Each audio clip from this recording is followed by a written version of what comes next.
Bonjour à tous amis geeks, j'espère que vous allez bien. Vous connaissez tous Monique, la famille s'agrandit avec son cousin Bernard. Bernard, je vois pas qui c'est justement, c'est le tout nouveau jeu de Bakaku fabriqué en France à Noirmoutier plus précisément. C'est pour 3 joueurs et plus à partir de 14 ans pour des durées de partie de 20 minutes.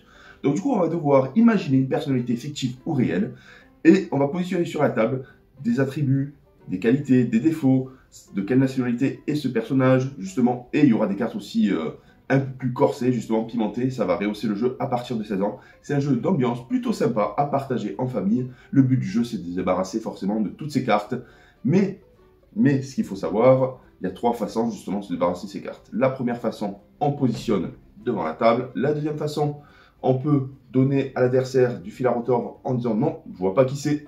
Donc du coup, l'adversaire va devoir se justifier. Mais si l'adversaire arrive à amener avec lui la majorité, c'est toi qui pioches. Et ce qu'il faut savoir aussi, comme dans Monique, si on arrive à faire rigoler l'assemblée, la carte est bien évidemment défaussée. Donc voilà, on rapproche la caméra pour découvrir ce qu'il y a à l'intérieur. En tout cas, ça promet d'être vraiment très intéressant. Monique, nous avons adoré. Et là, on découvre Bernard. C'est parti. Voilà les amis, on découvre Bernard, le nouveau de la famille de Bakaku Édition. C'est un jeu d'ambiance qui se joue à partir de 3 joueurs pour 16 ans et plus pour des parties de 20 minutes. C'est le digne successeur de Monique. Donc un jeu d'ambiance comme on aime. La mécanique est très simple, on pose des cartes, chacun son tour, on essaie de penser à un personnage célèbre ou non, en répondant à la description qui se construit autour de la table. Attention, à un moment, il faudra se justifier. Si le portrait n'est pas validé, il faudra forcément piocher. Le but, c'est de ne plus avoir de cartes en main. Donc découvrons dans un premier temps les fameuses cartes. Donc du coup, il y a des cartes avec des traits simples. Je vais vous montrer quelques-unes. Donc se prend pour une star, raciste, n'existe pas dans la vraie vie, aime les animaux, bruyant. Bon, je vais passer plutôt vite.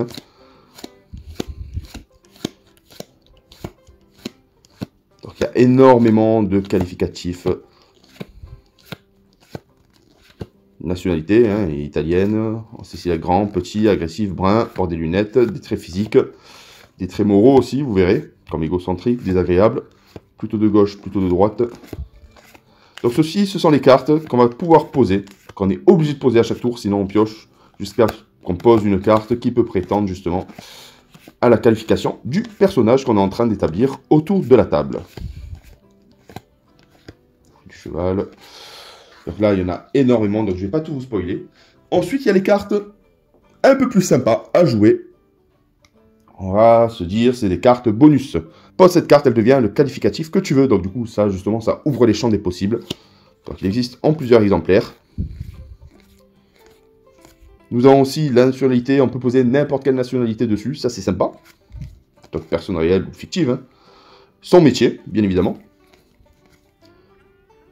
Un personnage qui peut ressembler à telle ou telle personne, tel ou tel animal. Ça peut ressembler à n'importe quoi, c'est plutôt sympa. Il faut être imaginatif dans ce jeu. Et là, un personnage dont le prénom ou le nom de famille commence par un J, par un P, par un C, par un M et par un B. Ensuite, nous poursuivons avec les cartes. Alors voilà, ces cartes, je les adore. C'est des cartes action. Donc il y a le jour de paix. Tous les joueurs se débarrassent d'une carte et les placent sous la pioche. Le monde à l'envers. Le personnage ne doit pas correspondre à la description sur la table. Donc du coup, à l'inverse de ce qui est posé. Le personnage ne doit pas correspondre, bon ça c'est le même. Grand déballage, je pose jusqu'à 3 cartes qualificatives d'un coup. Donc du coup c'est pour se débarrasser des cartes, mais il faut que ce soit justement cohérent avec ce qu'on veut construire. Coup de bistouri, ça c'est sympa, c'est que si un qualificatif ne vous plaît pas trop pour penser à un personnage, on peut le supprimer de la table lors de cette manche. Mais il doit en avoir un au minimum. Et là, le pire, le mieux du moins, le fameux ravalement de façade. Là, on peut supprimer jusqu'à 3 qualificatifs sur la table. Attention, il doit en rester un à minima. Et le plus vache, ça arrive, ça arrive, ça arrive. Le voici, le voilà. La roue tourne et change ton jeu avec le joueur de ton choix. Donc du coup, si tu as une marée de cartes, tu peux l'échanger avec ton adversaire pour finir la manche plus rapidement. Le but du jeu, c'est très simple. C'est de ne plus avoir de cartes en main. Et on termine avec les cartes un peu plus épicées, un peu plus pimentées. Donc les cartes noires qu'on peut rajouter au jeu ou non pour un public averti, justement. Ça, du coup, c'est plutôt sympa.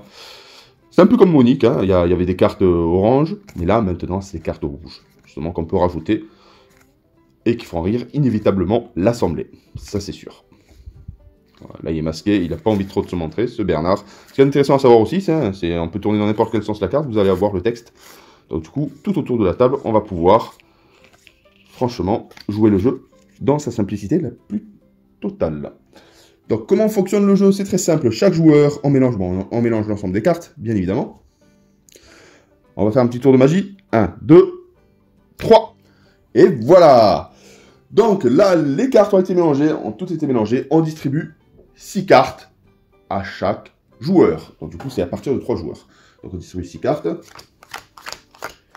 Tiens pour toi. Tiens pour toi. Tiens pour toi. Et voilà. Donc les 6 cartes ont été distribuées. Hop. On prend connaissance de nos cartes, bien évidemment. Allez, j'écarte les autres. Bon, c'est juste la présentation. Les amis. Hop, il a l'envers. Ils sont en train de faire une 69 ensemble. Ah, j'ai remis à l'endroit. Petit coquin va. Donc le reste des cartes constitue la pioche. On décide quel joueur va démarrer la partie. Le premier joueur retourne une première carte de la pioche. La première carte doit être systématiquement une carte qualificative. Si ce n'est pas le cas, il doit retourner une seconde. Et il doit déposer une carte juste à côté. On retourne la première, c'est parti. Donc ressemble à un homme. Allez, ressemble à un homme. On va aller dans la simplicité pour commencer. Donc là, le premier joueur va poser une carte. Il va utiliser celle-là. Ça tombe bien. Pose jusqu'à 3 cartes qualificatives d'un seul coup. Donc ça, c'est la carte qu'il va utiliser. Donc du coup, il peut poser de 1 à 3 cartes. Il ressemble à un homme. A plus d'1 million de followers sur Instagram. Et fait du cheval. Donc cette carte est effacée. On passe au joueur suivant. Le joueur suivant va jouer sa carte.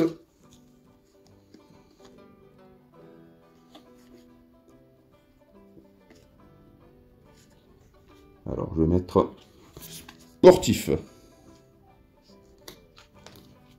On passe au joueur d'après. Il est très connu à l'étranger. Hop. On repasse au premier joueur. Dans sa main, c'est un peu compliqué, parce qu'il a une personne en tête. Donc, du coup, il va piocher jusqu'à ce qu'il trouve un qualificatif intéressant à poser.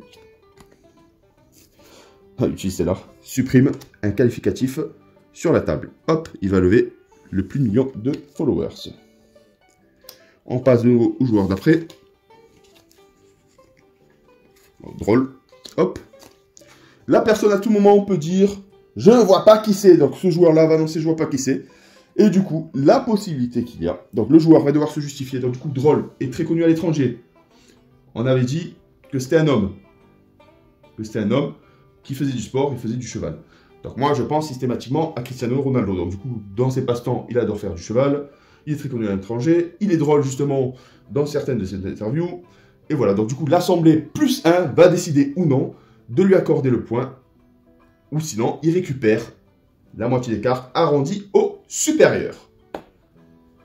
Donc, s'il a réussi son débat, c'est l'adversaire qui l'a dénoncé, qui récupère. Là, ça va être 3 cartes. Donc la qualification était bonne. Et on passe à une nouvelle manche. Donc, il regarde ses cartes et va positionner sa première carte. Donc, par exemple, est une femme. Hop, il positionne devant. On passe au joueur suivant. Allez, une femme allemande. Joueur suivant. Supprime un qualificatif. On va utiliser cette carte pour pouvoir supprimer allemand. On passe de nouveau au premier joueur. Connaît une personnalité. Hop, le joueur suivant entame sa main. Menteur, menteuse. Eh, je vois pas qui c'est. Donc du coup, c'est une femme, connaît une personnalité et menteur, menteuse. Donc là, tout simplement, on peut décider d'une femme politique. Donc du coup, vous connaissez la politique, je vais me faire des amis, vous savez. Dans la politique, on est obligé de mentir pour pouvoir avancer. Donc il pense à Angela Merkel. Donc l'Assemblée va choisir si oui ou non. C'est bon. Si c'est validé, la personne qui l'a dénoncé récupère la moitié au supérieur, sinon c'est lui. Donc là, ça validé. On efface les cartes. Le joueur qui a annoncé récupère 2 cartes, bien évidemment. Et on poursuit. Justement, là, il lui reste qu'une carte. C'est sympa. La partie se termine lorsqu'un joueur n'a plus de carte en main à l'issue de son tour. Si la dernière carte posée est une carte spéciale qui ne permet pas aux autres joueurs d'interrompre la manche, c'est gagné. Donc, il faut énormément d'humour dans le jeu de Bernard. Lorsqu'un joueur donne son explication, s'il parvient à faire rire le joueur qui a interrompu la manche, inutile de voter, la description est validée. C'est vraiment génial. Donc ce qui est important, lors des phases de vote, faites preuve de bonne foi. Si un joueur dévoile Bruce Willis sur les qualificatifs acteur et chauve, ça passe. Mais si Bruce Willis avait des cheveux dans les premiers Die Hard, le mensonge évidemment autorisé. Et autre précision, ça peut être personnage public, politique, artiste, ami, membre de votre famille, etc. Ce que vous voulez, mais attention, cette personne doit être à peu près connue de tous les autres joueurs. Les personnages fictifs sont autorisés et pourquoi pas des animaux tant qu'on y est. Donc en tout cas, c'est un jeu super, d'ambiance, qui arrive aujourd'hui, grâce à Gigabeak. On va distribuer, vous pouvez le trouver sur Amazon, dans les boutiques, c'est une tuerie. Et justement, Monique ne se sentira plus seule. Et à très bientôt pour une nouvelle vidéo, bye bye.